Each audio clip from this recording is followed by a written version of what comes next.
नमस्कार। आज हम मॉर्गन हाउसेल की काफी मशहूर किताब है द साइकोलॉजी ऑफ मनी, मतलब धन का मनोविज्ञान, उसकी एक दिलचस्प समीक्षा पर बात करने वाले हैं। हाँ, नमस्कार।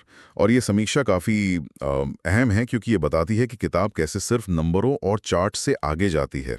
बिल्कुल, ये हमारे पैसों से जुड़े व्यवहार और हमारी सोच पर, मतलब मानवीय पहलू पर फोकस करती है। हाँ, जो आमतौर पर फाइनेंस की दुनिया में उतना ध्यान नहीं दिया जाता शायद। सही कहा। तो आज इस चर्चा का मकसद यही है कि इस समीक्षा से जो खास बातें निकलती हैं उन्हें समझें।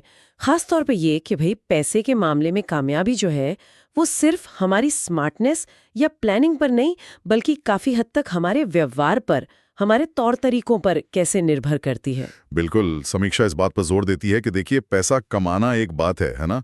लेकिन उसे संभाल कर रखना, मतलब उसे गंवाना नहीं, वो बिल्कुल दूसरी बात है। अच्छा। हाँ, और उसके लिए अक्सर जैसे समीक्षा कहती है, समझदारी से ज्यादा जरूरत होती है विनम्रता की, धैर्य की और अपनी भावनाओं पर, अपने इमोशंस पर काबू रखने की। जैसे कि कोई उदाहरण?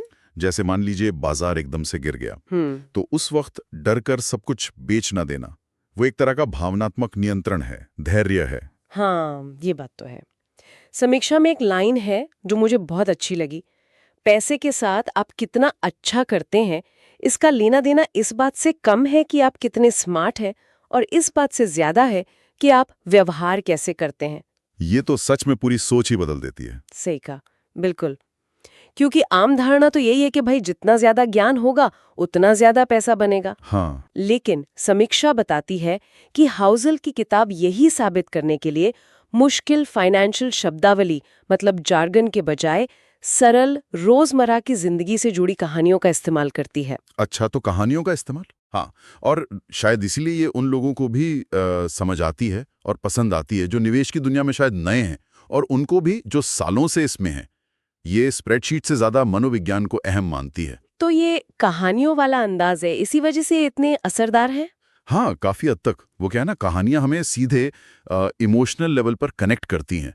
समीक्षा बताती है कि किताब में ऐसे उदाहरण हैं कि कैसे बहुत बुद्धिमान लोग भी लालच या डर के मारे फेल हो गए, हम्म। और वहीं दूसरी तरफ सामान्य समझ वाले लोग सिर्फ अनुशासन रखकर, मतलब डिसिप्लिन रहकर अमीर बन गए।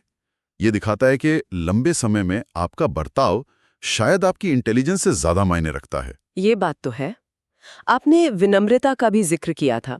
विनम्रता और पैसों का क्या कनेक्शन है, ये थोड़ा और समझना चाहूंगी। हाँ, देखिए, विनम्रता का मतलब यहाँ है ये मानना कि आपकी जो भी सफलता है वो सिर्फ आपकी काबिलियत का नतीजा नहीं है। हो सकता है उसमें किस्मत का भी कुछ हाथ हो। अच्छा। और साथ ही ये समझना कि आप हमेशा सही नहीं हो सकते। फाइनेंस में कोई भी हमेशा सही नहीं होता। समीक्षा के मुताबिक ये सोच आपको बेवजह के बड़े जोखिम लेने से रोकती है। मतलब ओवर कॉन्फिडेंस से बचाती है। हाँ, बिल्कुल। जब हमें लगता है कि हम सब जानते हैं, हम बाजार को मात दे सकते हैं, तभी अक्सर हम बड़ी गलतियां कर बैठते हैं। विनम्रता आपको ग्राउंडेड रखती है। ये तो काफी गहरा विचार है। अच्छा, समीक्षा में भाग्य और जोखिम, मतलब लक और रिस्क के बारे में भी एक दिलचस्प बात कही गई है कि वो एक ही सिक्के के दो पहलू हैं। बिल्कुल, और ये समझना बहुत बहुत जरूरी है। समीक्षा इसी ओर इशारा करती है कि जब हम किसी की सफलता देखते हैं ना, तो हम अक्सर सिर्फ उनकी मेहनत देखते हैं, उनकी काबिलियत देखते हैं, हाँ बिल्कुल। और हम ये भूल जाते हैं कि शायद अच्छी किस्मत का भी उसमें रोल रहा हो। ठीक वैसे ही जब कोई असफल होता है तो हम अक्सर उनकी गलतियां गिनाने लगते हैं, और ये नहीं देखते कि शायद उनके साथ कोई बुरा जोखिम आ गया हो, मतलब कोई अनलकी इवेंट हो गया हो। तो इसका मतलब ये हुआ कि हमें दूसरों की जो आर्थिक स्थिति है उसको लेकर शायद थोड़ा कम जजमेंटल होना चाहिए। हाँ, समीक्षा का इशारा कुछ इसी तरफ है। अगर हम ये समझे कि हर कहानी में, चाहे वो सफलता की हो या असफलता की, भाग्य और जोखिम दोनों का एक अदृश्य हाथ होता है, तो हम शायद अपनी और दूसरों की आर्थिक यात्रा को ज्यादा सहानुभूति से और खुले दिमाग से देख पाएंगे। हाँ, और शायद वो जो तुलना करने की आदत होती है ना, कि वो इतना कमा रहा है, मैं क्यों नहीं। हाँ, वो तुलना वाली बात, वो भी कम हो सकती है, जो अक्सर हमें गलत फैसले लेने पर मजबूर करती है।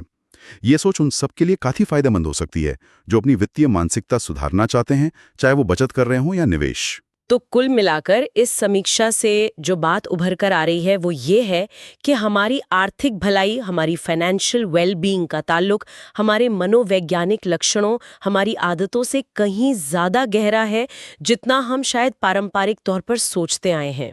निश्चित रूप से ये सिर्फ कैलकुलेशन या स्ट्रैटेजी का खेल नहीं है। ये समीक्षा और ये किताब हमें अपने पैसे से जुड़े व्यवहार को, अपनी साइकोलॉजी को समझने का एक नया नजरिया देती है। और जाते जाते ये एक सवाल भी छोड़ जाती है सबके लिए सोचने को कि इस चर्चा के बाद क्या हम अपनी खुद की वित्तीय आदतों को थोड़ा और गहराई से समझने की कोशिश करेंगे? हाँ, ये तो सोचना पड़ेगा। और जब हम दूसरों की आर्थिक सफलता या विफलता को देखेंगे तो उसमें भाग्य और जोखिम के पहलू पर कितना ध्यान देंगे, कितना विचार करेंगे?